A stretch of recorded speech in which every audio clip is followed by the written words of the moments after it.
My ex-husband pinned a death threat with my name on an innocent woman's body. It was his sick way of telling me he knew I was hiding at the Valenti estate.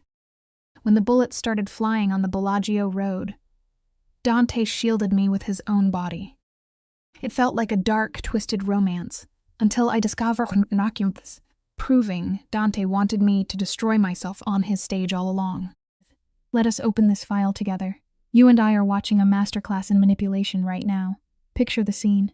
It is the poor girl's 24th birthday. Her husband, Vittorio, strolls into the ballroom with his mistress proudly on his arm, a calculated, ice-cold display of absolute control. 300 guests are waiting for her to burst into tears, but instead of breaking, she hits us with the ultimate plot twist.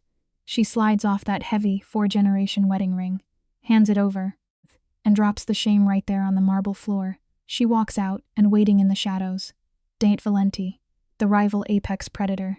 Here is the life lesson. Guys, sometimes hitting rock bottom is exactly what gives you the strength to finally walk away.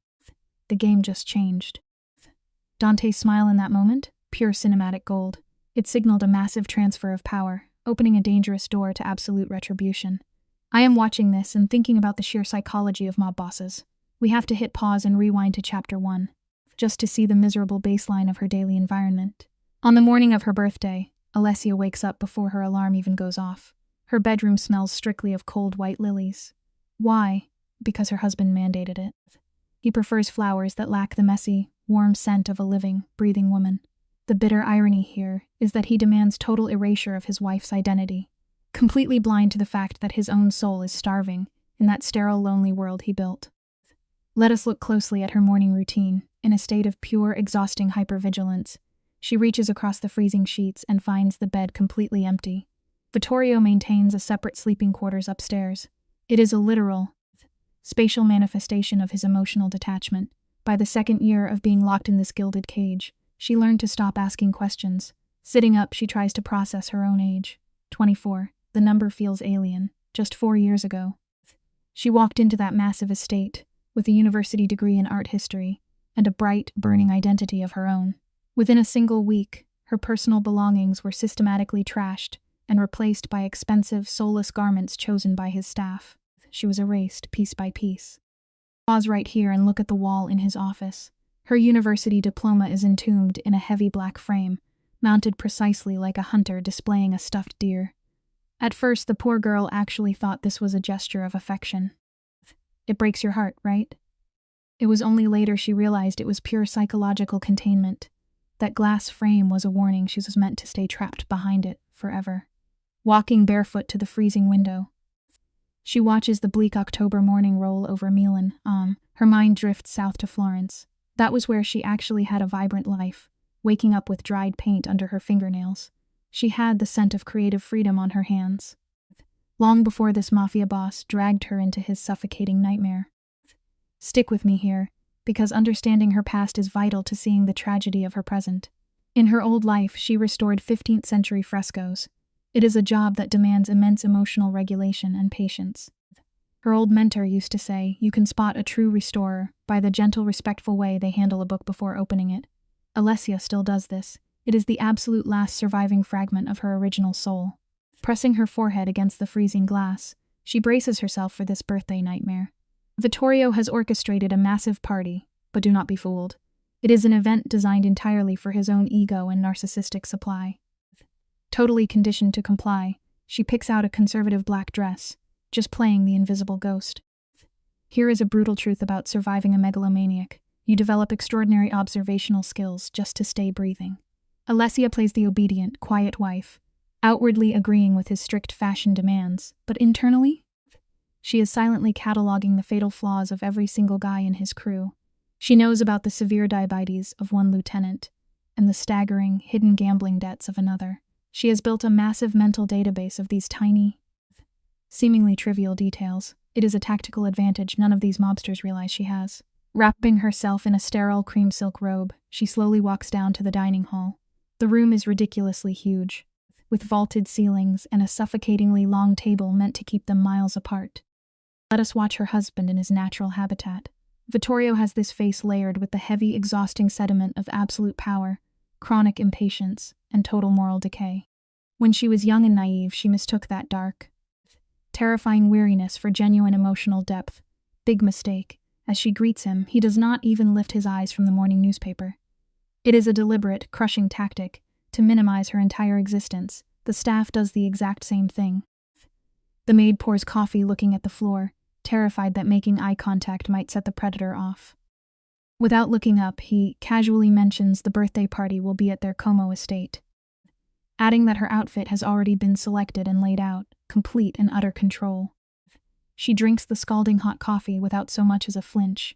When you live in constant terror, you learn to suppress physical pain just to maintain a poker face. She carefully asks about the sudden move to Como, and he just smirks and says he prepared a surprise. Guys, in the vocabulary of a psychological abuser, the word surprise is a loaded gun. In the past, it meant canceled holidays, forced isolation, or cruel neglect. Even now, her nervous system betrays her with a tiny tremor in her hands that she desperately tries to hide. Listen to me. Here is a vital life lesson. True safety is never, ever found in the hands of someone who uses unpredictability as a weapon to keep you off balance. Real love brings peace, not constant, exhausting anxiety. For the very first time that morning, Vittorio finally lowers the newspaper and locks eyes with her. His gaze is completely dead. Zero empathy. It is the classic stare of a deeply antisocial mob boss. He speaks to her with this agonizingly slow, condescending rhythm, like he is trying to calm down a stupid child. He tells her to simply smile and look pretty, demanding total psychological submission. And because she has been brutally conditioned for years, her facial muscles obey automatically. It is her oldest, saddest survival reflex. Having proven he is still the king of the castle, he goes right back to reading, but she deliberately stays in her chair for 5 extra minutes. It is a microscopic, silent rebellion before she finally leaves that suffocating room. Just as she is about to escape his orbit, he drops one final command. He orders her to take off the cheap silver ring she is wearing and put on the heavy family sapphire. She walks out without saying a single word, the second she is alone in the empty hallway. The physical toll of all that repressed panic bubbles up. She grips the collar of her robe, forcing her lungs to take 3 deep, agonizing breaths. This is not even anger anymore. It is the hollow, crushing grief of being entirely invisible. Think about the bitter irony here. For 4 years, this supposed criminal mastermind never once realized that the cheap silver band belonged to her dead mother. He is so obsessed with his own power, he cannot even recognize her single anchor to the real world. You might be wondering the exact same thing I did while watching this. How does a person keep their sanity in such extreme, suffocating isolation? The secret is in the quiet acts of rebellion. The outfit Vittorio picked hangs in her closet like a custom-made straitjacket. It is a modest black silk number, designed to make her look like a piece of high-end furniture for his public theater. She puts on the required pearls and that massive, gaudy sapphire ring that feels like an iron shackle. But here is the brilliant part. Inside a tiny hidden pocket that his expensive tailor probably added as a joke, she hides a secret weapon. It is a battered black fountain pen with a little gold band, the absolute only surviving item that belonged to her late father. The cheap old pen is the one single object in this entire Mafia fortress that belongs entirely to her. She pins her hair up perfectly and paints on a dark, heavy lipstick like she is putting on war paint. Checking her reflection in the mirror, she flashes that hollow, deed-eyed smile, just to make sure her disguise is locked and loaded. When she walks down the grand staircase, she finds her captor wrapping up a phone call. He turns around and his eyes scan her like a barcode. He stares at the expensive jewelry on her neck for 3 whole seconds, completely ignoring the woman actually wearing it. He does not say she looks beautiful. He just complains that she is running late and barks an order for her to get moving toward the armored transport vehicle. The doors of the SUV slam shut with this heavy metallic thud. If you listen closely, it is the exact same acoustic echo of a bank vault locking a prisoner in the dark. As the car rolls down the long, cypress-lined driveway toward Lake Como, she just stares blankly at the passing trees. She is sitting there operating under the tragic, crushing delusion that tonight is just going to be another routine humiliation she has to swallow. It is crazy how the human brain normalizes severe emotional abuse just to guarantee basic biological survival. She honestly believes enduring is just the tax she has to pay to reach her 25th birthday. She thinks she can just swallow the poison and carry on, completely blind to the storm that is coming. Look at this opening shot, guys. The Como estate is lit up like a fairy tale castle, but we all know it is just a stage masking the rot underneath. As they step out of the car, Vittorio grabs her elbow. He thinks he is playing the perfect chivalrous husband, but it is just a physical leash. He is terrified of losing control. And Luca, she just takes it. She looks around at these mob bosses, these high-ranking capos smoking like gargoyles in the dark. She knows every dirty secret they hide. Salviati by the fountain. Lo Bianco, Trentino, with a girl who is definitely not his wife. It is funny, really. Sometimes the people who look the most powerful are actually the weakest inside. True strength is not about controlling others. It is about mastering yourself. Hit pause right here and really look at what is happening as they walk up those steps. Vittorio leans in and whispers for her to smile, and her face just snaps into place. It breaks your heart, honestly. She is a prisoner in a Venetian hall filled with expensive tobacco smoke and heavy classical music. He even has 3 hidden cameras rolling to record who is loyal and who is not. Imagine living like that, completely consumed by paranoia. He thinks he is a god orchestrating a perfect party, but he is just a sad man who has to literally force people to like him. It is a tragic game for both of them, because at the end of the day, you could buy 1,000 fake smiles, but you cannot buy a single ounce of real love. He fixes his cuff and tells her to stay close, and she just gives him this completely empty, obedient nod. This is the hardest part to watch. Luca has completely shut down her emotions just to survive his explosive temper. She is basically a ghost walking through her own life. She shakes hands with a corrupt priest who trades blessings for dirty money. And then she has to smile at Ferry, the family lawyer, even though his sweaty handshake makes her want to crawl out of her skin. She hides the pain so well, and you really feel for her. But you also have to pity the people who think this fake world is real. Life teaches us a hard lesson here. Sometimes the heaviest armor we wear is a perfectly painted smile. And survival means keeping your true self hidden until the right moment. She barely takes a sip of her champagne. Every single move she makes is calculated, completely trapped in her own hyper-vigilant mind. But then, as she walks past an old capo's mother, someone new catches her eye. Look at this guy standing by the terrace. He is tall, dark hair with streaks of white, wearing a sharp black suit with no tie. He sticks out like a sore thumb in a room full of flashy Italian mobsters. He just stands there with one hand in his pocket, holding a drink he never touches. He is scanning the room like a hungry wolf, figuring out which sheep is the slowest. It reminds you that, no matter how big and bad you think you are, there is always someone sharper watching from the shadows. True power never has to shout to be noticed. Watch this silent exchange. The stranger locks his eyes right onto Luca, and he does not look away. Not even for a second. It is a pure power move. Luca instantly looks down and keeps walking because she has been trained to avoid danger, but she is human. And she cannot resist asking the lawyer who this tireless ghost by the pillar is.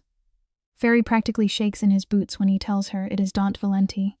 Apparently, he was invited as a political favor. A twisted professional courtesy between rival families.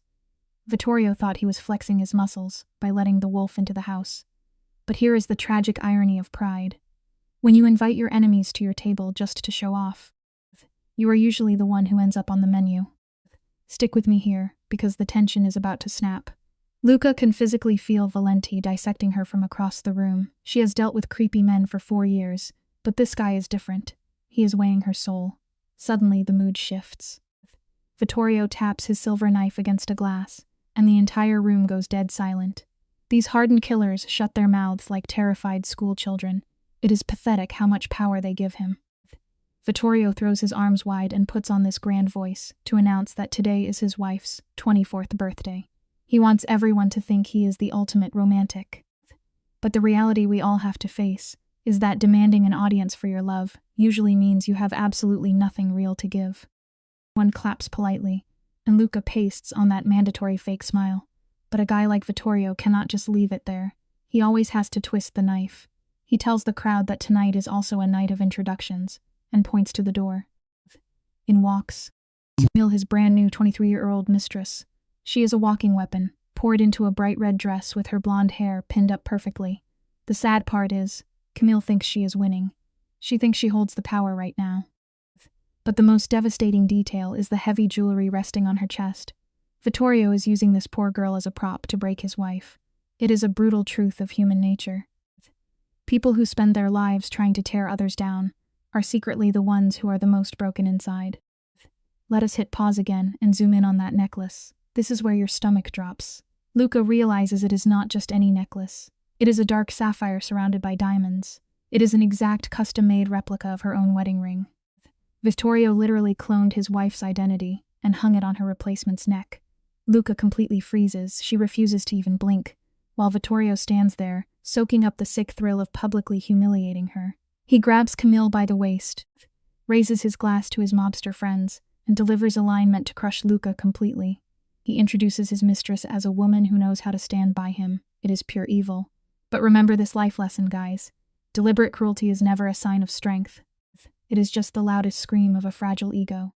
He finishes his sentence by saying, "Without embarrassing me," boom. The silence in that room is deafening. You are watching an entire criminal empire witness a public execution of a woman's soul. And what do these tough mob bosses do? They raise their glasses to the mistress. They throw their morals out the window to protect their own skins. Surprisingly, Luca does not break down. She stays totally frozen, holding that painted smile, while the rest of the room fades into an icy blur. Her brain kicks into ultimate survival mode. Out of all the people in that massive hall, her eyes lock onto the one guy who sees exactly what is happening. Valenti, he is watching her like a scientist studying a rare element under pressure. Sometimes, it is in the absolute worst moments of our lives that we finally see the world exactly as it is. To put the final nail in the coffin, Vittorio leans over and kisses the mistress right in front of everyone. That fake sapphire catches the light, basically mocking Luca's entire existence. But watch how she handles this. She slowly lowers her drink without a single shake in her hand. She reaches into her pocket and touches her old father's pen. It is her anchor, a tiny reminder that she was someone before Vittorio broke her. Every instinct in her body is screaming at her to run out those doors and never look back. Even we want her to run, but she fights that urge. She knows that if she runs away crying, she will always be his victim. The hardest lesson we ever have to learn is that you cannot outrun your demons. If you want true freedom, you have to turn around and walk straight into the fire. You and I are witnessing the exact second she takes her life back. Fleeing would just mean carrying his name like a permanent scar, leaving that fake sapphire behind as a trophy. Instead, she completely rejects the victim role. She turns and starts walking straight toward Camille. 300 pairs of eyes are watching her glide across the floor, and you can feel the absolute panic rippling through the mobsters. They think she is going to snap. But Vittorio? His ego is so massive it has completely blinded him. He is actually standing there with a smug grin, thinking he has broken her so thoroughly that she is keeming over to bless his new romance. It is incredibly pathetic. Life always proves that the biggest mistake you can ever make is underestimating the power of a quiet person who has finally had enough. Vittorio is waiting for his twisted little victory, but Luca hits the brakes exactly 1 meter away, completely ruining his script. She looks at Camille, and suddenly you feel terrible for the mistress. Up close, Camille is absolutely terrified. Her fake smile is trembling. Luca recognizes that exact look of fear, because she has seen it in the mirror every day for 4 years. Instead of screaming, Luca uses her total inner calm. She gently welcomes Camille. The poor girl is just stunned into silence. Then, in the most powerful move of the entire night, Luca slowly raises her left hand. She starts taking off that heavy sapphire wedding ring. She is dropping the chains of her own captivity. It is a beautiful reminder for all of us. You do not need violence to take your power back. Sometimes, quiet grace is the most devastating weapon of all. Look at this scene, guys. The friction of metal sliding off skin here echoes like a gunshot in a quiet room. It is the literal sound of a psychological cage finally snapping wide open. She extends her arm, offering that massive sapphire, and the mistress freezes, terrified, looking at the alpha for permission to breathe. But hit pause and look at our megalomaniac. Vittorio is totally paralyzed, his drink arrested in midair. His eyes are blown wide with catastrophic realization. This is textbook narcissistic collapse in real time. Her voice stays clinically empathetic, totally void of malice. Hold out your hand, she tells the girl, promising it will not weigh more than the burden she already carries. She drops the ring, deliberately closing the girl's fingers around the inescapable, suffocating weight of her own impending trauma bond. You and I are going to unpack this psychological masterclass together. The ultimate victory over a manipulator is never fighting them. It is handing them their own poison and simply walking away. She maintains eye contact for 2 precise seconds, searing this image into the syndicate's memory. Then her voice rings out, devastatingly clear. She tells the girl to keep it all: the man, the name, the shame, and then she severs contact. This is the kill shot, guys. She deliberately does not look at Vittorio. Depriving a narcissist of an emotional reaction is the fatal wound. She turns to the room, politely thanks them for the congratulations, and walks away. Those powerful bosses who were just raising glasses to him? They drop their heads in silent reverence to her absolute psychological dominance. She walks out of hell, unbroken. People left in that hall exhibit classic bystander paralysis, completely frozen in shock. Nobody moves a muscle. Behind her, Vittorio desperately calls out her name. But the sound lacks any real force. It is genuinely pathetic. A megalomaniac simply cannot fathom being discarded, so his brain is entirely misfiring. She does not even twitch. She pushes open those heavy wooden doors and meets the freezing October air, smelling of wet stone and sudden freedom. She descends the stairs. First flight steady, second flight steady, but by the third, the chemical reality sets in. The adrenaline crashes hard. This is the brutal physiological toll of violently severing a trauma bond. She stops, grips the cold iron rail, and forces her heart rate to normalize. 1 breath, 2, 3. She's fighting to reclaim her own nervous system. When she thinks she can breathe, she finds a massive new variable waiting at the bottom of the stairs. Dante Valenti. He leans against a black car with no syndicate crests, hands buried in his dark coat, eyes locked on her. He screams apex predator in a resting state. He calculated the exact trajectory of her flight and waited right where her identity shattered. He tests her by calling her Signora Belandi, but she instinctively corrects him, firing back her maiden name. Mority, hit pause, guys. This is massive. Returning the abuser's name's Eamslip's first step in dismantling Stockholm Syndrome. He tilts his head half a centimeter. Make no mistake, that is not a bow of submission. That is clinical. Calculated curiosity, he is silently evaluating a survivor in the wild. Repeats her real name, drawing out the final vowel. His voice sits at a remarkably low register, a stabilizing frequency deliberately meant to project authority, without triggering her flight response. He asks who is taking her back home. Framing it politely, but he already knows she is completely isolated. He offers her a ride, with mathematical precision, applying zero pressure. Standing above him, her traumatized mind desperately maps the geometry of the courtyard, the stairs, the gravel, the shadows. She scans frantically for any other way out, terrified of trading one monster's cage for another. Because here is the tragic irony: when a brain has endured that much abuse, even genuine safety feels like a deadly trap. And this man's dark vehicle feels incredibly dangerous right now. Stick with me, this is where the survival instincts really kick in. There is no other car. Men like Dant never rely on lucky coincidences. Her newly emancipated mind runs a lightning-fast risk assessment. Getting into a rival Mafia boss car somehow registers as a safer bet than waiting for a humiliated narcissist to come seeking revenge. She walks down the final steps, stopping exactly 1 meter from him. Close enough to catch the sensory details of heavy winter wool and a sharp, dry cologne. She forces herself to meet his gaze. These are not the volatile, screaming gray eyes of her husband. Dante's eyes are pitch black and clinically analytical. Quietly measuring her stress levels, she calls him by his title, her voice holding far more strength than she should realistically possess. She directly challenges him, demanding to know why he was waiting. He holds steady eye contact, a classic dominance display cleverly disguised as respect. He tells her the absolute truth: he saw her cross the hall and calculated exactly where she would run. This radical honesty actually disarms her defenses for a split second, which is exactly what he engineered. She responds by tapping into a version of herself she buried years ago, long before the torture began. She states that if she is going to be used as a pawn tonight, she wants to know who is playing the game. And guys, his reaction is incredible. He physically suppresses a laugh.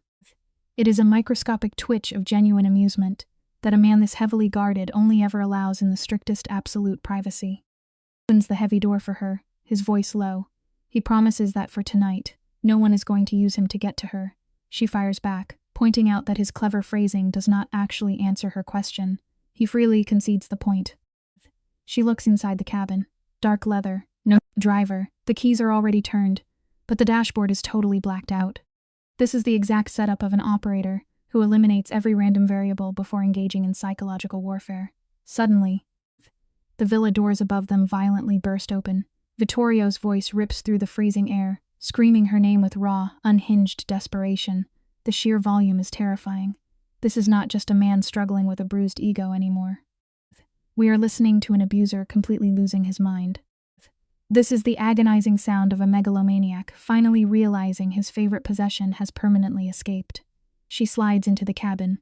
Daunt shuts the door with the intense caution of someone sealing a hazardous containment unit. He takes the wheel, and the engine purrs to life with a low, deadly hum.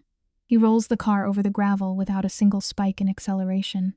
Looking through the side mirror, she watches Vittorio stumble to the bottom step, his perfect facade entirely shattered. He is literally reaching into the cold air, grasping at a phantom. Meanwhile, her discarded sapphire remains upstairs, trapped in the fist of the very mistress who helped set her free. The vehicle clears the heavy iron gates, and Dante maintains an absolute, terrifying silence through the dark, winding curves. He drives down the lakeside road with the precision of a man who sees in the dark. She silently studies his profile, the rigid jaw, that fixed stare. Then she spots a thin, brutal surgical scar trailing from his temple to his ear. It is a violent trauma marker he hides from the world, and he only lets her see it now because he chooses to. She tests the waters, whispering his first name. But then she aggressively corrects herself back to Don Valenti. She refuses to use his given name on the exact night she bled to rip off her husband's label. It is a brilliant boundary-setting mechanism. She demands to know their destination, without looking away from the dark road. He tells her they are going somewhere no one can ever enter without her direct permission. You and I are going to look at this together and decide if she is actually safe. She tests him, asking what happens if she demands to go back to Milan right now. He promises to take her tonight. No hesitation. She turns to the window. Lake Como slides by, its black water acting like a giant sensory deprivation tank. She presses her hand against her dress, feeling the solid shape of her late father's pen. It is a crucial grounding object.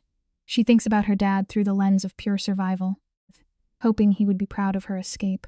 But then a chilling realization hits her. Her father would have understood the dark pathology of the silent driver beside her far better than she ever could. Daunt is currently running complex psychological algorithms she cannot even begin to see. Shifts gears, and the pitch of the engine drops to a dark growl. He keeps his eyes locked ahead and tells her that she ended something tonight, and he needs her to know he sees that. She does not miss a beat. She fires back, asking if she just started something new with him. The counter-interrogation slips out before her brain can even stop it. But guys, this is huge. She is actively testing his hidden motives, which is a massive indicator of trauma recovery. He shifts his black eyes to the mirror for a fraction of a second, catching her gaze, and drops a single word. Perhaps. She pushes back, stating that is not a real answer. He calmly admits it is the only one he can give right now. She closes her eyes against the cold glass, fully aware her abusers are melting down miles behind them. At the villa, Vittorio's total narcissistic collapse is on full display. The elites are calculating which boss just lost the upper hand, but none of that matters. She climbed into Dante's vehicle entirely of her own free will. For the first time in years of agonizing psychological torture, she made an independent choice. And here is the real lesson. Guys, true freedom does not start when you simply walk out of the physical cage. It starts the exact second you finally realize you hold the keys to your own mind. The heavy engine surges beneath them. The dark car carves through the pitch-black night, and far in the distance, a single light flickers on a hidden structure before vanishing. Her long-stolen autonomy is coming back. Picture this scene, guys. She is sitting there, totally oblivious that the single light in the pitch-black distance is actually his personal fortress. The car creeps down a twisted road toward the dark water. All she has to keep her from completely losing her mind is the feel of the cold leather under her hands. Dante is driving like an absolute ghost. One hand steering, one on the gear shift, 0 words. The dashboard clock hits exactly 1 in the morning. Then he finally speaks, chillingly calm. We are almost there, he says. Not a hint of predatory vibes, just ice-cold facts. Here is a simple truth to chew on. Sometimes the most terrifying threats in life do not scream at you. They speak in the quietest, calmest voices you have ever heard. Hit pause for a second. Look at how she immediately fires back at him. Almost where for what exactly she demands. He gives her this twisted multiple-choice question. Decide if you want to sleep, or start with the bad part. It is textbook manipulation, offering a fake sense of control to someone who is basically trapped. She completely sees through the dark comedy of it, hiding her panic behind a stone-cold face. I will sleep later, she tells him. And there it is, that tiny, terrifying real smile reaching his eyes as they pull up to a massive iron gate and a pale stone mansion. Let this be a lesson for you and me. True freedom begins the very second you realize the cage door was never locked, and you just had to find the guts to walk outside. Look at her standing on those stone steps. You and I are going to unpack this together. Dante's men have been waiting in the dark for hours. He turns to her and claims she won't be locked in, only protected. He actually expects her to believe there is a difference. But the bitter irony is she already does. She is playing the analyst, using cognitive tricks to block out the terror. Then Tommaso opens the door, flashing the sarcastic smile of a guy who only knows blind obedience. He shakes her hand, pulling a classic dominance test, muttering that the house will get used to a female voice. It is almost funny until you realize the brutal truth of it all. The exact places we are absolutely terrified will break us are usually the very spots where we learn how to finally survive. The scene right here, and look at this foyer. Fractured shadows, marble stairs, a creepy yellow light bleeding down the corridor. She maps the exits in 3 seconds, flat. It is pure hypervigilance. The exact same panic response she used to study in prison inmates. She is clutching her father's pen in her pocket like it might magically save her life. Dante sheds his jacket, and there it is, a tiny smudge of her makeup on his shoulder. She sees it, but swallows her words. She thinks hoarding observations will give her leverage. Dante tells her to sit, and she flatly refuses. He actually lets it slide. It is a desperate play for power, but a vital lesson for anyone watching. Never give up your physical height when a dangerous man is quietly trying to control the room. Listen to his voice drop. He pitches his proposal using that hypnotic tone predators always use when they want to fake intimacy. He wants her to stay and testify against Vittorio, not to a judge, but at the syndicate's private dinners. He expects her to weaponize Vittorio's massive ego, repeating all the arrogant garbage the mobster said when he thought she was an invisible nobody. She stares right back, calling out his game protection for information, desperate to prove she isn't helpless. Dante just stands there, cold as ice, refusing to blink for an entire agonizing minute. It is a terrifying staring contest, but here is the golden rule when you are backed into a corner. Silence is a mirror if you refuse to speak. The other guy is forced to choke on his own uncomfortable quiet. Crosses her arms, shivering in that cold satin dress, realizing exactly how deep she is in. Suddenly, she fires back with conditions. She wants her own key, no armed guards in her room, and full access to Vittorio's syndicate files. Watch Dante's face right here. He tilts his head, his jaw locking tight as real frustration leaks out. He tries to push back, insisting those 5-year-old documents never leave his office, without missing a beat. She tells him she will just read them, right there. He mocks her, asking if she wants to sit in his chair too, but she is just trying to survive. She refuses to be his blind little pawn. It is tragic how hard she has to fight. Remember this everyday truth. Boundaries are never polite requests. They are steel walls you have to defend with absolute conviction. Threatens to walk back to the car and let him handle Vittorio alone. 3 agonizing seconds pass. Look at Tommaso by the door, suddenly fascinated by his watch just to avoid the standoff. Then, the impossible happens. Dante actually caves. You can practically see her shoulders drop as the panic drains away. Before leaving, Dante admits how much he hates negotiating with someone who knows exactly what they want. She coldly replies that it is the only reason she took his ride. Later, he hands her a heavy bronze key to a lake room, making sure their fingers never even brush. It is a terrifying victory. You cannot expect people with power to just hand over your freedom. You have to fight for it, proving you are completely willing to walk away from the table. Watch him test the lock. He makes sure she hears that mechanical click so she knows the key is hers alone. A tiny slice of control from a man who hoards it. Stick with me, because this is where it gets interesting. She spends half an hour staring at the ceiling, riding out the adrenaline crash. Over 3 days, she silently maps the entire compound without asking a single question: the library, the office, a decaying old chapel. Then Renzo, the massive consigliere, blocks her doorway, practically sweating hostility. He mutters that he hopes the Don knows what he is doing. He absolutely hates her guts. But she just watches him. That is the ultimate strategy when you are surrounded by monsters. Observation is your quietest weapon. Memorize every single threat and exit before you ever open your mouth. Answers Renzo with zero emotion, totally deadpan. Then a wrong turn brings her into this cavernous library. Just look at the mess, dark oak shelves overflowing, boxes of literature bleeding onto the floor. It has been ignored for years. Her brain cannot handle the chaos, so she locks the door and starts aggressively sorting. By Wednesday, she has mentally cataloged half the room, but hit pause because this is the turning point. Tucked behind a heavy ladder, hidden perfectly behind a thick copy of Dante, she finds a secret. It is brilliant, because here is something you and I, both know about the human mind. The things we bury the deepest in the dark are exactly what control our daily lives. We just obsess over organizing the small stuff to survive the unpredictable monsters in our own house. She pulls out the faded blue children's book with this clinical little half-smile. Inside there is a handwritten note. It says, "For my Dante, so he learns not to be afraid of the dark," signed by his mother in 1992. The camera lingers on her face as her chest tightens up. It is not pity. Pity gets you killed in her world.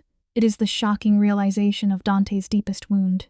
She remembers Vittorio mocking the Valenti family's grief at dinner, laughing at their pain.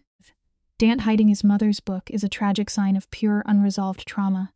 It breaks your heart, because it's a painful reality we all have to face eventually. The grief we refuse to process never actually goes away. It just builds a massive fortress around us, turning us into prisoners of our own broken memories.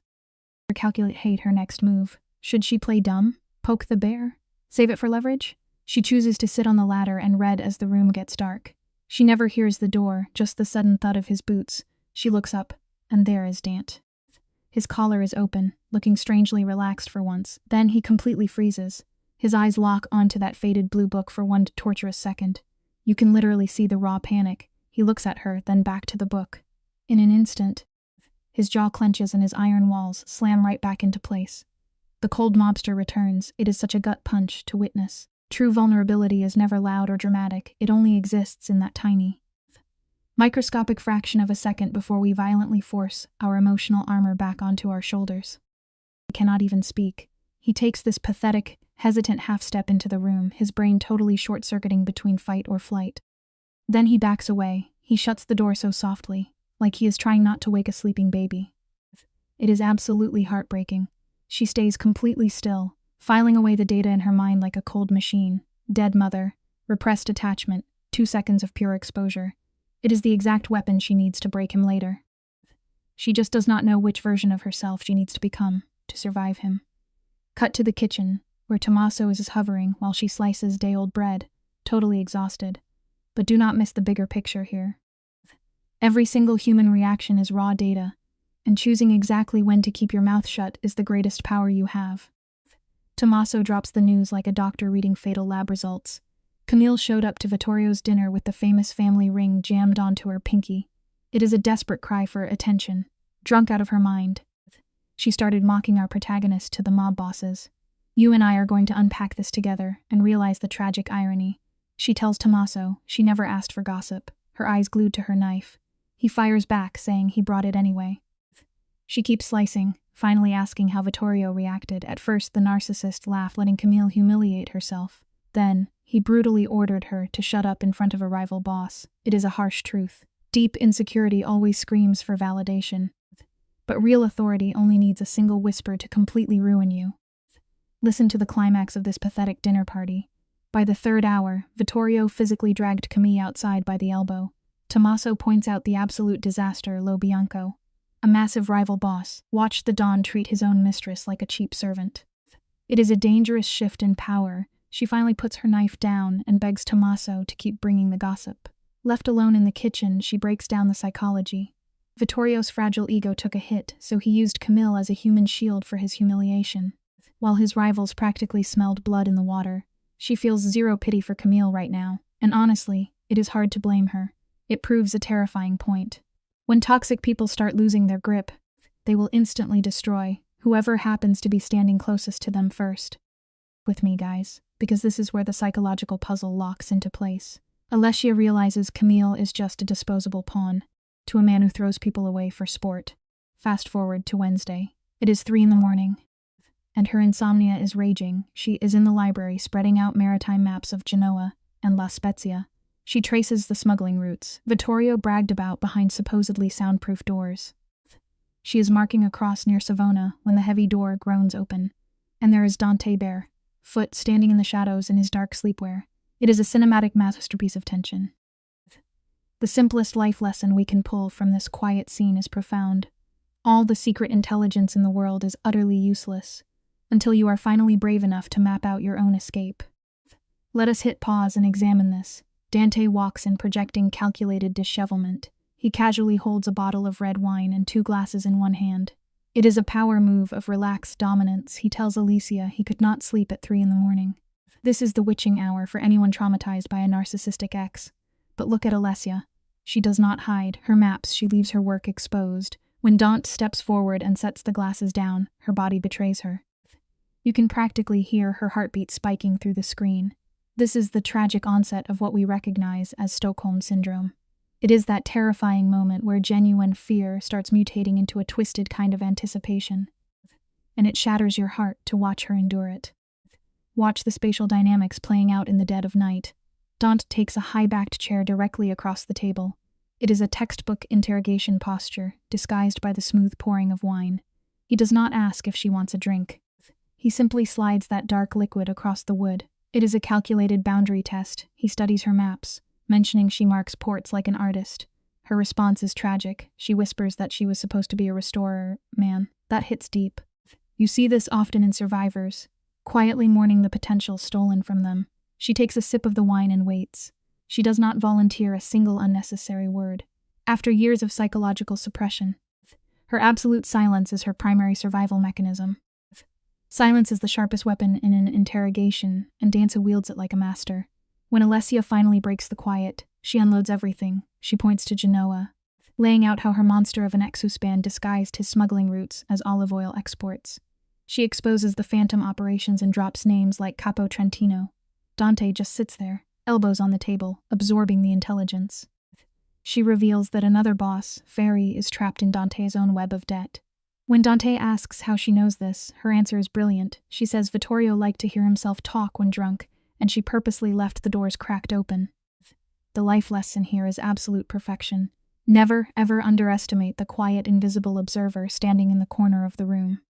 To analyze this psychological pivot, Dante asks if Vittorio ever suspected her of spying. Alessia replies she was just a decorative object to him. To a narcissist like Vittorio, a wife is a trophy incapable of independent thought. But trauma makes you hypervigilant, and she absorbed everything. Then Dante shifts the physical boundaries. He steps into her personal space to study the map. He leans in, and his arm brushes against hers, the cotton of his shirt touching her robe. The crazy part is that neither of them pulls away. If you track the psychology, this is the exact second the trauma bond cements itself. That sudden warmth she feels is not a fairy tale romance. It is a highly dangerous, addictive cocktail of adrenaline and oxytocin flooding her traumatized brain. Alessia finally plays her cards, detailing how cash moves to Tunisia and gets laundered through Lugano. While she speaks, her survival instincts work overtime, memorizing the tiny scar near Dante's temple. This is a classic trauma response, hyper-focusing on the predator's features. She boldly states she does not give passwords away for free.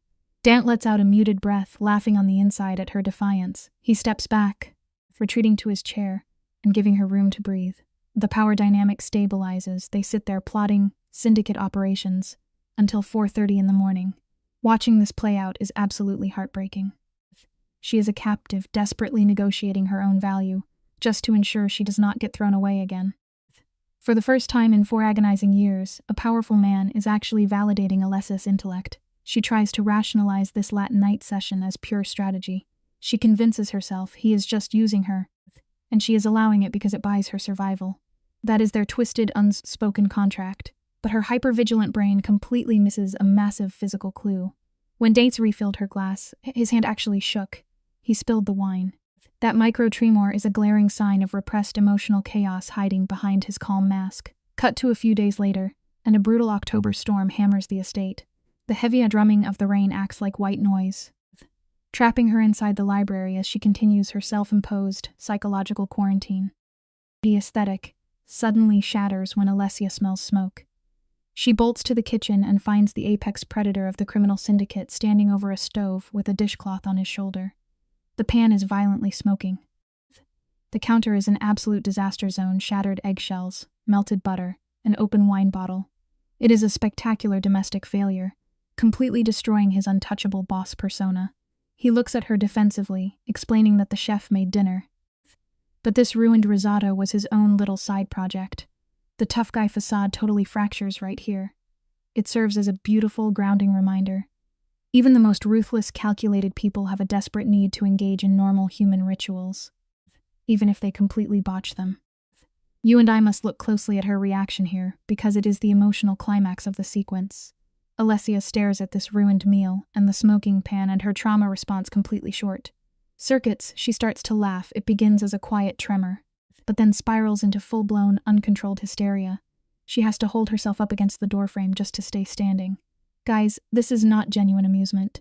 This is a massive, violent purge of her nervous system after 6 years of suffocating under her narcissistic ex-husband. The cold, calculating survival mechanism in her brain simply powers down for a minute. Daunt turns off the stove and just studies her. He is standing there, silently witnessing the absolute, raw collapse of the defensive walls she spent years building. Dante throws his hands up and admits he burned the pan. Then he does something rare. He actually smiles. It is not that cold, calculated smirk of a mob boss. It is a genuine, unmasked expression. It is the first real emotion she has seen from him in 3 weeks. The second she sees it, Alessia's laughter abruptly cuts off. Her defensive walls snap right back into place like a steel trap. Dant awkwardly apologizes and suggests they just eat bread and butter instead. It is an incredibly fragile moment of human connection. But then Tommaso bursts the bubble. He walks in, sees the smoke, spots the lingering smiles on Alessia's face, and dryly announces that the boss ruined dinner again. Just like that, the tender intimacy dies, and we are dragged right back into the cold reality of the syndicate hierarchy. Hit pause right here, guys. Picture this quiet, little fake domestic life they built, completely shattered, the second 3 sets of headlights cut through the rain. In the mob world, an uninvited guest is basically a biological threat. You can actually see Dante turn into a statue, his whole nervous system getting ready for a bloodbath.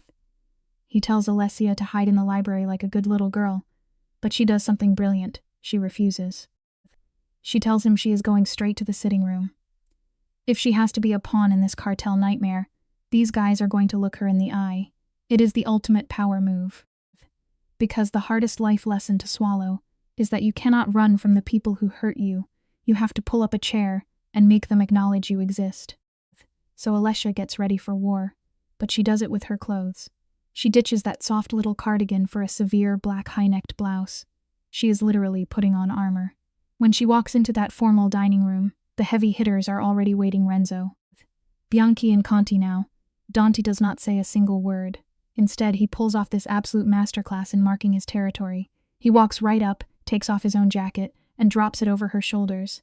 He does not even touch her skin, but the heavy fabric, smelling like him and kitchen smoke, grounds her. It is sad, really. He is protecting her, but in the language of these monsters, he is just telling the pack that she belongs to him. Sometimes the very thing keeping you safe is just another kind of cage. I have to appreciate the absolute icy flex Dant pulls next. He takes her arm and introduces her to the bosses as Signora Moratti. He totally erases her abusive ex-husbands. Name right out of her mouth. That is how you cut a trauma cord. But then Renzo, this old-school dinosaur, gets entirely bent out of shape about a woman at the table. The tension is so thick you could choke on it. Dante does not yell. He does not even blink. He just casually says she is sitting down. And anyone who has a problem with can walk out into the rain right now. Nobody moves a muscle. He pulls out the chair to his right, placing her above them all. Look, respect is not something you beg for. It is something you take by making the alternative way too painful for anyone to choose. Hit pause and look at Alessia sitting there, pretending this is all just a cold political game. She tells herself Dante gave her the jacket just to prove she has the family protection. But inside? Hearing him use her real name glued a broken piece of her soul back together. She plays it cool, pouring her own water so nobody thinks she needs them. Tommaso leans in and drops a massive bomb, whispering that Dante never lets anyone sit and share wine like this. She hears it, but she does not react. She just watches these men run their mouths. And that brings us to a massive truth about life. The most dangerous person in a room full of loud egos is never the guy shouting. It is the trauma survivor who learned how to sit in pure silence and study your weaknesses. With me here, because this is where the game flips. Renzo starts drawing the map of the Northern Territories, talking about how the absolute maniac Vittorio thinks he runs the whole show. Dante is just staring blankly, completely ignoring Alessia. But then she finds her opening. Out of nowhere, she casually dissects a mob boss named Salviati. Vittorio thinks the guy is loyal, but she points out a fatal flaw. A narcissist always confuses fear with loyalty. Salviati only cares about the harbor access. Vittorio promised him back in January and never delivered. Alessia drops a heavy reality check on these hardened killers. If you make a promise to a dangerous man, you are writing a debt in blood. She plays their own brutal logic against them without even raising her voice. She looks these mobsters dead in the eye and tells them to just give Salviati the harbor. He will turn on Vittorio by morning. The whole table goes completely dead. Dante finally asks about another guy, Lo Bianco. Alessia breaks him down like a psychological surgeon. She explains that Lo Bianco watched Vittorio beat a mistress, and the pure sociopathic lack of empathy broke him, because Lo Bianco just buried his own brother. All that sudden rage is just unprocessed grief bleeding out. Renzo is completely floored. He asks how a housewife learned to read pathology like an FBI profiler. Her answer breaks your heart. 4 years of keeping her mouth shut at dinner tables. Memorizing the flaws of men who treated her like furniture. Never underestimate the invisible people in your life. Dante wraps the whole thing up exactly 10 minutes later without a single comment. As the bosses walk out into the freezing rain, he finally turns to look at her. She is still buried in his giant jacket. It is a classic trauma response, honestly. When you are locked in a high-stress nightmare, you start clinging to your captor for safety. But here is the crazy part. Dante actually drops his terrifying stone-cold mask for 1 second. He looks genuinely relieved. She just ripped apart 2 of Vittorio's biggest alliances in one night. When he asks why she gave up the information, she tells him she is done being a chess piece. She is playing the game now, and Dante, he does not even say thank you in their dark world. Showing gratitude is just handing someone the knife to stab you with. If Dante had said thank you, the weird power balance they just built would have shattered instantly. So she walks away, keeping his jacket all night. Then Saturday hits. The weather is absolutely miserable, turning the lake outside into a freezing sheet of iron. When Alessia walks into the kitchen, she catches Tommaso gripping the phone. You can see his entire face shut down. He slams the receiver back and just mutters that the boss is coming downstairs. He will not look her in the eye. And he completely refuses to tell her what is wrong. He is passing the buck to the boss, which is exactly how you survive in the mob. But here is the brutal life lesson for today. When the people whose literal job is to protect you suddenly stop talking, the monster is already inside the house. Tommaso finally breaks under the crushing weight of it all. He lets out a shaky breath and tells her an informant called before sunrise. Vittorio went full paranoid sociopath, convinced one of his own guys was turning. How does he fix it? He brutally murders the man's completely innocent wife. And the kicker, he pinned a note to her dead body with the exact address of Dante's secret safe house, signed with Alessia's name. Vittorio is torturing his own guy while sending a horror movie threat to Alessia at the same time. He wants her to know he is a god in her world. Here is the bitter truth about predators. Real power is not the physical strike itself. It is making your victim sit in the cold, absolutely terrified, waiting for the monster to bite. Look at this piece by piece together. Vittorio was not just trying to scare them. He was digging the grave for a massive bloodbath. By Sunday morning, the entire vibe inside the house feels like a funeral. Alessia wakes up, and instead of sunlight, there is just this choking, unnatural silence. She has spent weeks memorizing the background noise of her cage, the squeak of the kitchen door, the guards pacing, the bread delivery. But today, absolute dead silence. Every single comfort she knew is wiped out. This is a massive warning sign. When your daily routine violently stops without any warning, it means your whole world has dropped into a defensive lockdown. The threat has not even shown its face yet, but it has already managed to completely destroy their sense of reality. She walks out onto those freezing kitchen tiles and sees Tommaso completely stripped of his armor. No hot coffee, no fresh bread, not even his usual sarcastic jokes. He looks at her with this awful mix of duty and actual pity, and tells her Dante ordered her to stay locked in her room. Alessia instantly snaps back. She demands to know when Dante became her master. Tommaso gives her this sad, empty smile and admits that Dante knows he cannot control her, which is exactly why he asked nicely. But Alessia refuses to hide. She marches straight over to the stove to boil water. It is such a raw human moment. When you are backed into a corner by a predator, your biology screams at you to keep moving. Standing still when your life is on the line feels exactly like giving up. Tommaso just watches her in dead silence while she waits for the water to heat up. Without even turning around, she demands the brutal truth. He confirms the nightmare. The suspected traitor's wife is really dead, exactly as Dante reported. When the kettle finally screams, Alessia kills the heat, staring at her own perfectly steady hands. Her trauma has actually made her completely numb to the horror. She realizes with sickening clarity that in Vittorio's twisted brain, she and the dead woman are exactly the same, just disposable objects to be used to send a sick message. The entire Mob family foundation is crumbling into dust around them. Everyone is locked down, holding their breath. The hardest lesson here. In a game played by absolute monsters, innocence is always just collateral damage. Let us pause right here and look at this masterpiece of a standoff. Tommaso knows she is crossing a massive line. Alessia basically tells him she is riding shotgun, whether Dante likes it or not, and right on cue the man himself appears. Dante is wearing that creepy, perfectly still calmness, you know the look, the one sociopaths wear. When they are actually panicking inside, he flat out denies her. No way is she coming. But Alessia? She drops the hammer. She reminds him that Vittorio already put her name on a corpse. She is already in the game. Here is a simple truth for you sometimes. The only way to beat a monster is to refuse to play the victim. You have to step right into the jaws of the trap. She looks him dead in the eye and refuses to stay behind and wait for the bad news. Dante instantly invades her space, dropping his voice into that intimidating alpha tone. He tries to explain that they are hunting a wounded animal today. Vittorio is nursing a shattered ego, and narcissists with bruised pride only know how to cause absolute devastation. But watch this brilliant move. Alessia flips his own script. If they are dealing with a crazy predator, they need the one person who actually knows his mental triggers. Renzo practically chokes on a laugh in the background. Dante's rigid mask cracks and he finally folds. Life is funny that way. Sometimes your biggest disadvantage is exactly the weapon you need to win the fight. Now Dante tries to salvage his ego by laying down the law. He tells her to shut up and speak only when spoken to. Naturally, Alessia immediately shoots down this pathetic attempt at control, reminding him he does not own her. Dante does that slow exhale through the nose, the universal cinematic sign of a man totally defeated by a woman. She goes upstairs, changing into dark clothes and sensible shoes. Then she does something so heartbreakingly human. She slips her father's old pen into her pocket. It is her anchor, a little piece of who she really is in a world trying to turn her into a monster.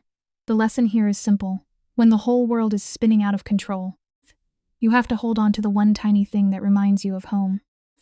Let us examine the geography of this trap together, because this is where the director turns the tension up to 11.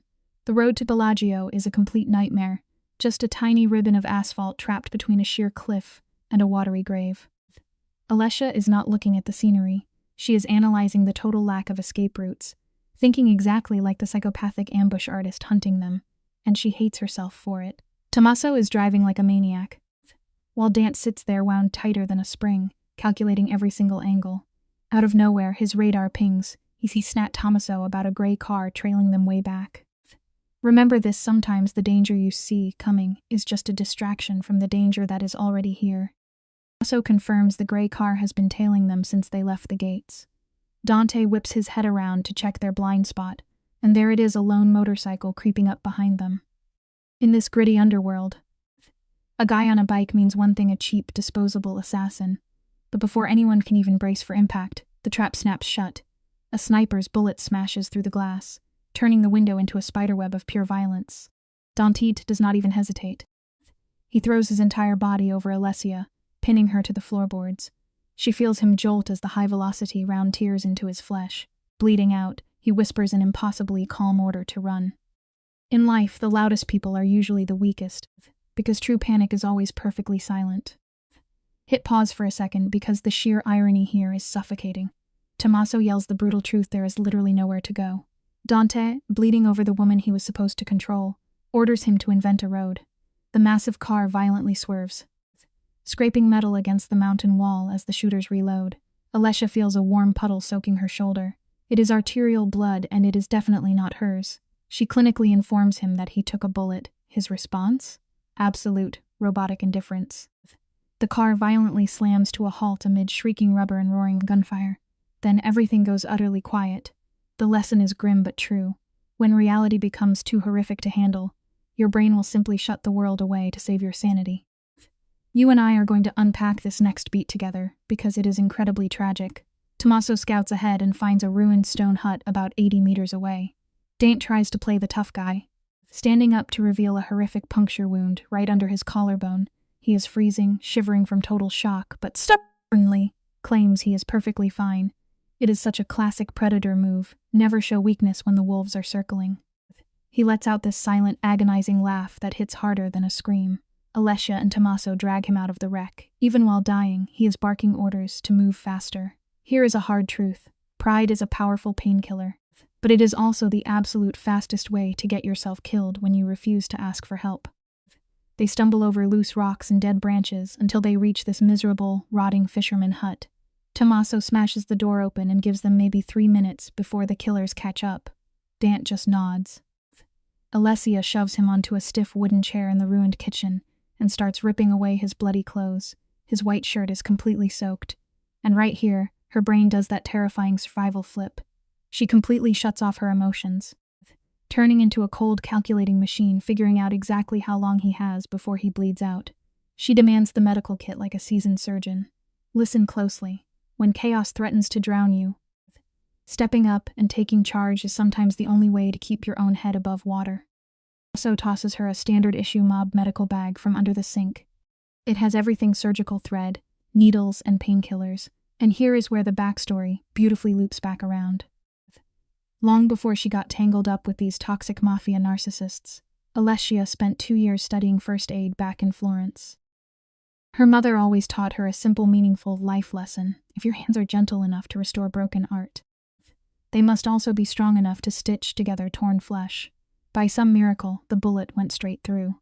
She washes her hands, burns the needle over a lighter, and shoots the anesthetic into his chest. She falls right back into the rigid comfort of her training, blocking out the absolute madness of the situation.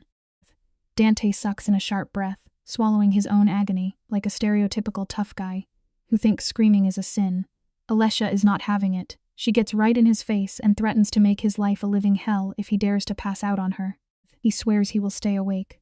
She pushes the needle through his skin, warning him that the first stitch always breaks you mentally, because it proves how fragile you really are. But then, her hands find this hypnotic, robotic rhythm. She is not shaking at all, which actually terrifies her. She realizes she is not acting out of fear, but pure, unadulterated rage. Take note of this: sometimes, anger is a gift. It can give you a steady hand and a clear mind when blind panic would otherwise leave you completely paralyzed. The air in that miserable room is heavy with stone dust and rotting wood. Shadows are creeping up the walls, turning the whole place into a tomb. With every pull of the thread, Dant just stares at her. He is using her face as a mental anchor, so he does not slip away into the dark. But the second she ties the final knot, he immediately shuts his eyes. He is completely awake. But he cuts off eye contact because he cannot bear to let her see him this incredibly weak. Talk about deeply damaged trust issues, right? The sun vanishes, swallowing the lake in complete darkness. Tommaso checks the perimeter and slips out the door without making a single sound. Remember, the people who push you away the hardest are usually the ones terrified of being seen. Tommaso sets up a pathetic excuse for a bed in the next room, while Alessia sits alone with her patient, wiping his blood off her trembling hands. And this is where her mind just shatters. Think about the sickening irony here. 2 weeks ago, she got in his car to expose him. Now, she just used her own hands to save the very monster who holds her captive. It is textbook Stockholm Syndrome playing out in real time. She is sitting in the dark, paralyzed by a massive identity crisis. Is she a helpless victim, a willing accomplice, or the only thing keeping this broken man safe from his own twisted father? And just as she is spiraling into the abyss, his vocal cords finally vibrate. He weakly whispers her name. Listen. The hardest battles we fight are always the ones inside our own heads. Pause right here, guys. Just look at him. Dant, this hardened enforcer, is whispering her name into the pitch black like a terrified kid waking up from a nightmare. He is using her name as a desperate lifeline to prove he isn't entirely alone. Drawn by this raw dependency, she steps into his space. The room smells like a heavy mix of metallic blood, clinical soap, and expensive cologne. His face is locked tight in pure panic. She leans in so close she can feel the erratic heat of his breath. All her common sense just evaporates, and her fingers reach out to trace his jaw. It gives us a simple, meaningful life lesson. The thickest armor we wear is often shattered not by brute force, but by witnessing another person's quiet, devastating vulnerability. She hovers millimeters from his mouth, and you can practically feel her mind fracturing. She knows kissing this wounded predator would completely obliterate her remaining emotional defenses, locking them into a fatal trauma bond. So, she actually pulls back. Instead, she presses her forehead against his temple, swapping out a kiss for an incredibly deep, empathetic sorrow. And Dant? He lies there faking sleep the entire time. It is a brilliantly calculated move. By playing dead, he avoids forcing her hand. And tragically, she interprets this masterclass in emotional manipulation as the sweetest act of generosity she has felt in years. Here is a simple, meaningful life lesson. When you have been starved for real affection, it is terrifyingly easy to mistake quiet, calculated control for authentic love.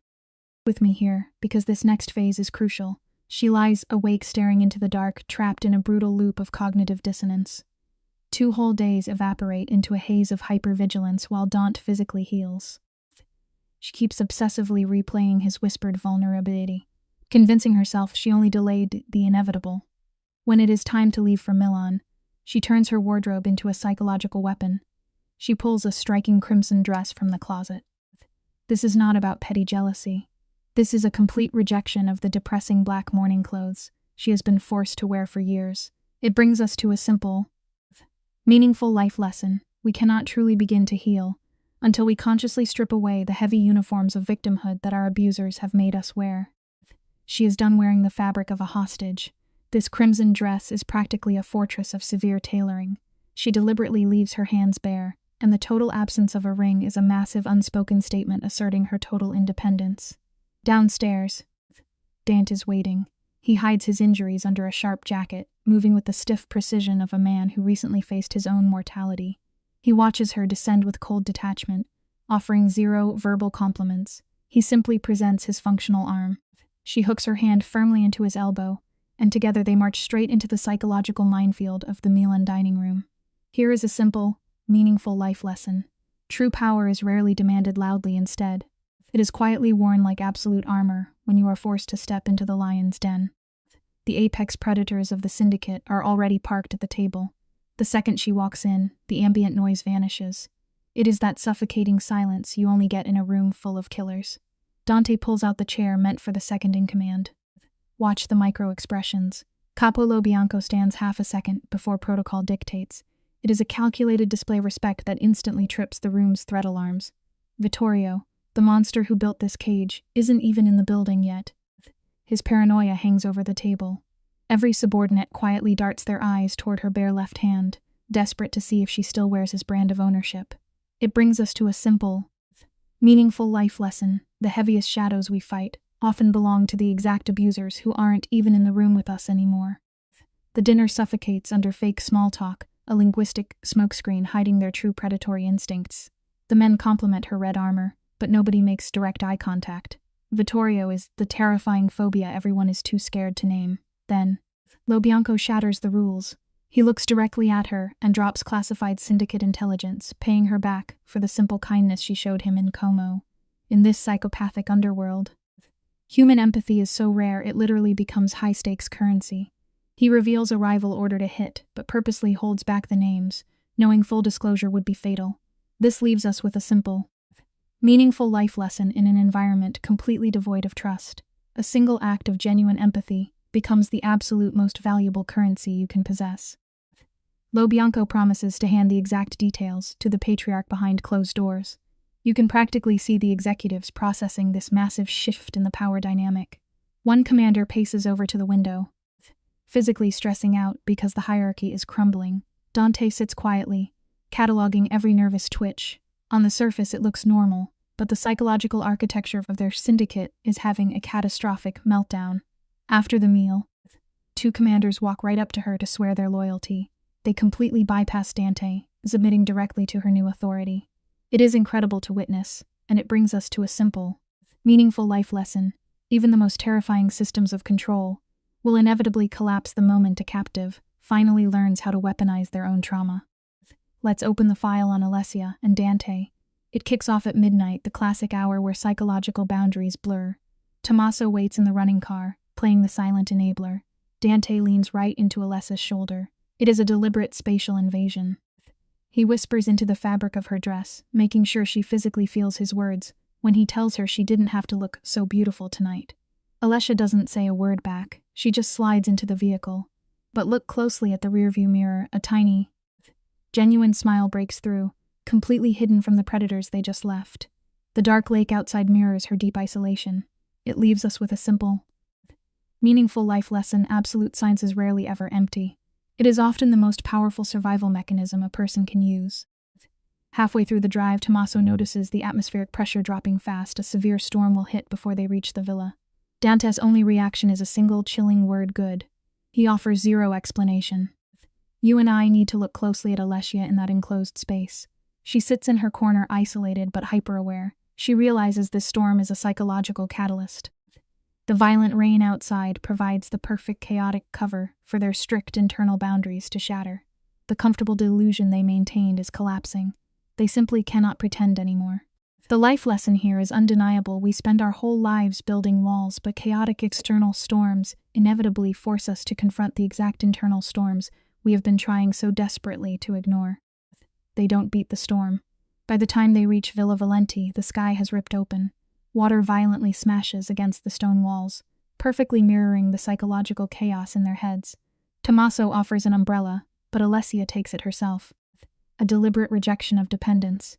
Dante goes full risk-taker mode. He refuses the umbrella, walking straight through the freezing deluge to prove he is untouchable.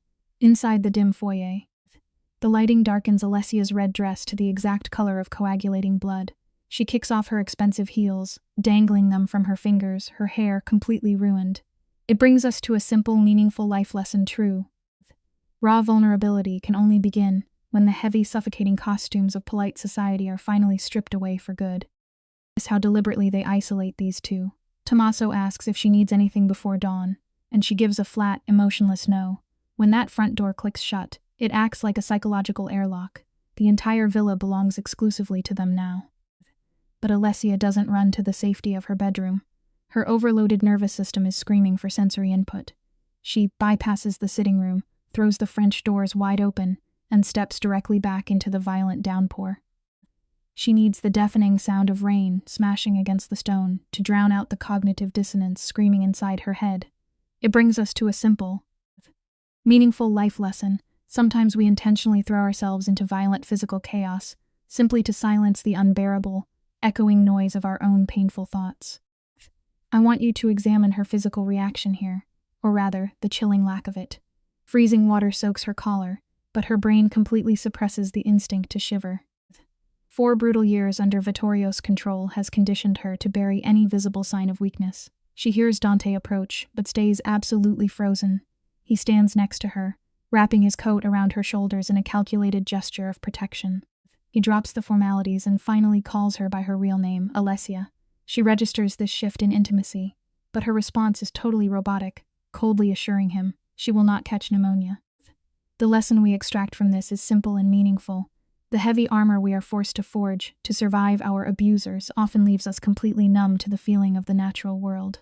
Let's hit pause right here, guys, because this exact moment is the blueprint of a tragedy. Look at Dante standing out there in the freezing rain. He drops his arm, making sure that bloody bandage on his shoulder is perfectly visible. It is a calculated move to milk every single drop of pity from her. And Alessia? She just looks at him, vocal cords absolute ice, and asks, "Why me?" Dante stares back at the dark water and admits the ugliest truth.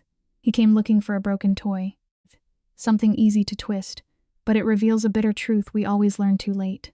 Predators always hunt for shattered people, foolishly believing that someone's past trauma is a guaranteed ticket to their total compliance. He keeps talking, confessing he actually stumbled into the one woman on Earth who refuses to be played. The wind is howling, tearing his words apart, but that specific confession lands perfectly in her ears.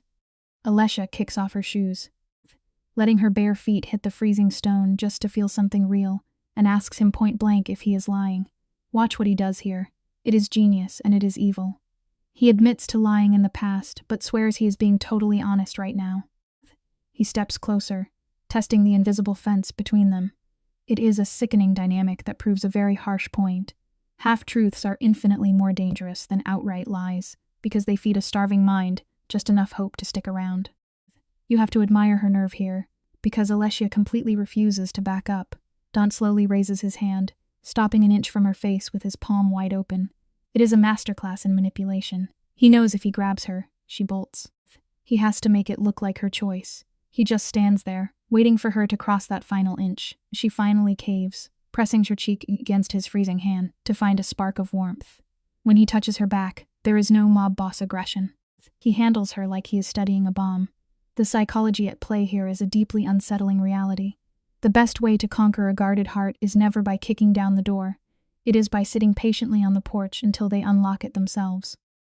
The rain is dumping down as Alessia presses her hand flat against his chest. Outside, Dante looks like a block of ice, but under his ribs, his heart is hammering like a trapped bird. She feels it.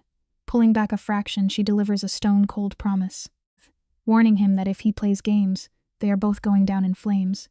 Does he get mad? Nope. He gently wraps his fingers around her wrist, calmly agreeing to her terms. They walk inside, the storm slamming the door behind them. Cut to the next morning, and the world is bathed in this blindingly pure light. But the visual contrast is completely deceptive. A beautiful, quiet morning after a violent night usually creates the toxic illusion that all your worst sins have been magically washed away. Into the morning after, the atmosphere completely shifts. Alessia is lying stiff as a board under the sheets, literally counting the seconds between Dante's breaths. 10:20. It is a desperate trick to keep her brain from screaming that she just made the biggest mistake of her life. She slides out of bed and does something that breaks your heart. She picks up his discarded shirt and puts it on. It is this subconscious way of claiming space, a classic symptom of a trauma bond settling in. She wanders barefoot through his house, lured by the whistle of a tea kettle, and just stands in the doorway watching his back. It is terribly sad, pointing to a vital truth about human nature. The quiet, boring moments of domestic routine are exactly when our psychological armor is at its absolute weakest. Dante at the counter, slicing bread and fruit with a manic, laser-focused intensity. It is a massive tell. The guy I vibrating with hidden anxiety. While watching him, an alarm bell finally rings in Alessia's head. How did he magically show up so fast at the party last night? The math completely fails to add up. But instead of confronting him, she shoves the thought into a dark mental box. She actually convinces herself that physical intimacy bought her an emotional safety net. Figuring she can ask the hard questions later, he turns around and catches her staring. The dramatic irony is suffocating, exposing a tragic human flaw. We will gladly blind ourselves to the brightest red flags if a beautiful lie gives us a temporary vacation from our own misery. When he turns around, he flashes a crooked, unpolished smile. It is probably the first genuine emotion the guy has ever shown. He knows she has been watching him, yet he casually finishes the coffee. As she steps into the kitchen, he pulls out a chair. Standing a fraction too close, letting his shadow wrap around her, he looks at his shirt hanging off her shoulders and softly tells her to stay. He does not just mean the stolen piece of clothing, he means her entire existence. He is locking her into his orbit. Outside, the morning looks like a picture-perfect postcard of bliss. But do not fall for the aesthetic before we move on. A perfectly smooth surface is rarely a sign of genuine peace. It is almost always just a mirror reflecting our own desperate craving for safety. Fast forward 3 months to the absolute point of no return. Alessia has totally bought into the fantasy. After so much misery, she mistook his calculated affection for a lifeline, fully believing she was safe. That delusion shatters the second she sneaks into his private office. Imagine the horror of opening a drawer and finding your own life filed away. Bank records, spy photos, and notes linking directly back to her abusive ex-husband. Dante did not just stumble into her life. He spent years building an invisible cage around her. The irony is sickening, leaving behind a brutally honest reality. The most sophisticated monsters do not jump out at you in a dark alley. They build a beautiful sanctuary, and they sit back while you securely lock yourself inside. If the spy photos were not enough, she finds one handwritten note buried in a psychiatric file. It reads, if pushed onto the right stage, she will destroy herself. Let the pure clinical evil of that sentence sink in. Alessia's body arts shaking before her brain can even process the betrayal. Every sweet moment they shared was a total lie. Dante was never trying to heal her heart. He was not her savior. He was just playing chess, calculating the exact angle to inflict maximum psychological damage. She never stood a chance in his game. This entire nightmare concludes with the most harrowing truth of all. The people who study your broken pieces the most carefully are usually just figuring out the perfect way to shatter you completely. Throughout the story, Alessia is underestimated because she is quiet. Vittorio believes she is decorative, obedient, and harmless. At dinners, meetings, and family events, He speaks freely around her because he assumes she does not understand or matter. This is his greatest mistake. Alessia has been listening for years. She remembers roots, debts, weaknesses, alliances, names, habits, and emotional fractures inside Vittorio's organization. She knows which capo is offended, which man is in debt, which promise was broken, and which port carries hidden money. Her silence has not been emptiness. It has been preparation. This is one of the strongest educational lessons in the story. Never confuse silence with ignorance. Quiet people often see more than others realize. They observe patterns. They notice details. They understand what louder people miss. Alessia survives because she learns to read rooms carefully. In many real-life situations, people who are soft-spoken, patient, or reserved are dismissed. They may be treated as weak simply because they do not constantly announce their intelligence. But wisdom does not always need volume. Sometimes the most powerful person in the room is the one everyone forgot to take seriously. Alessia's strength is not physical force. It is memory, observation, patience, and timing. She knows when to speak and when to remain silent. When she finally speaks at Dante's table, her words shift power between families. That moment proves that knowledge is a weapon when used with discipline. The lesson for viewers is meaningful. Do not underestimate yourself because others overlook you. Your ability to observe, learn, and remember can become your greatest strength. And do not underestimate others simply because they are quiet. Silence can be survival. Silence can be strategy. And sometimes, silence is the sound of someone becoming powerful.